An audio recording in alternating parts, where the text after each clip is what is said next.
We're going to talk a bit of motorsport, and I'm sure by now you're aware of this fallout between Max Verstappen and George Russell. Pretty unseemly, really. George Russell alleging that he was threatened with violence and been sort of run off the track and put into the wall by Verstappen. Verstappen says he's exaggerating. That isn't the case.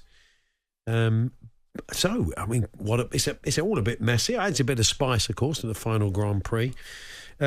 Joining us now, Piers Prior, GB3 driver. Hi, Piers. Hi guys, how are you? Good, thank you. Yeah, I mean, look, I don't know if you've been in this situation. It must, when you're doing the sort of things that you guys do. I'm sure in the heat of the moment, there's a perceived slight by another driver, or there is a sort of overtake or whatever. Bit of road rage. Bit of road rage, yeah. Bit of track rage. I mean, have you done a bit of that yourself, or been party to it? Do you know what? It's funny you say, motorsport is such an intense sport. When you're driving, the adrenaline is higher than, I don't know, any other point in life. And the drivers, they work so hard to get on circuit, and then everything's fizzing. So genuinely, yeah, drivers who can be quite mild-mannered and quite calm behind the scenes, when you're in the car or fresh out of a session or during the race weekend, everything's heightened.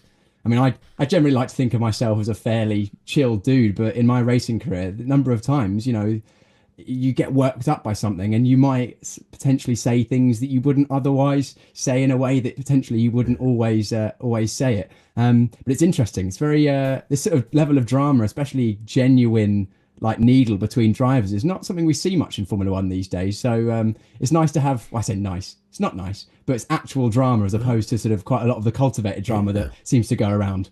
Yeah, to be a serial winner in any sport, you have to have a kind of selfishness about you. You have to have something hard about you. But there's something about Verstappen. I personally don't like him. I just think he's not particularly... He might be the nicest guy in the world off the track, but he doesn't come across like that. Do you know what? I was actually chatting with a few of my mates this morning on our WhatsApp group chat, and we were saying exactly that, actually.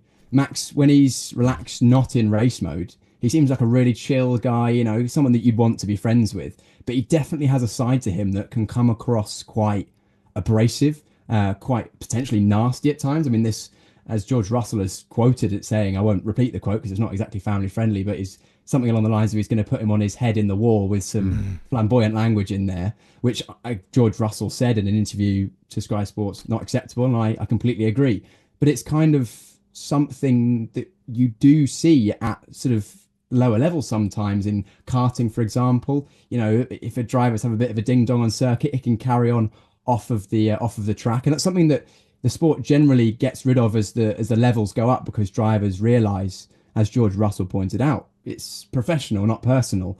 And I suppose I don't watch a huge amount of football, or haven't been involved in football as much as maybe you guys have, but it's maybe the touchline, things that people and dads maybe say on the Sunday League touchline that isn't very friendly, that is sort of not the part of the sport that we want to draw attention to. So it's a bit of a shame that it's been sort of dragged into the Formula One spotlight. It's funny, it's added a bit of spice, though, to this Abu Dhabi Grand Prix, when everything is sort of done and dusted. There might be a few more eyes on it to see if there are any incidents between Hamilton's the last race for Mercedes. Yeah, of course, that's going to be a big part of it, Lewis Hamilton's. It's interesting, his comment saying that he feels like he's not been at his best, and he doesn't feel like, he's done himself a bit of a disservice this season, he feels. Maybe it was just that last season syndrome got to him more than he thought. Yeah, I think the actual comments he was making were more about the way he's been in the media sometimes. He's not put his best foot forward across in the media, was the actual quote was about. But to be honest, it can be extended, I think, to his performances, Lewis Hamilton, this season. I'm a big Lewis Hamilton fan. I respect hugely what he stands for, the way he is. He's a proper, true professional and role model. And when he was at his best, he was no doubt one of the best we've ever seen.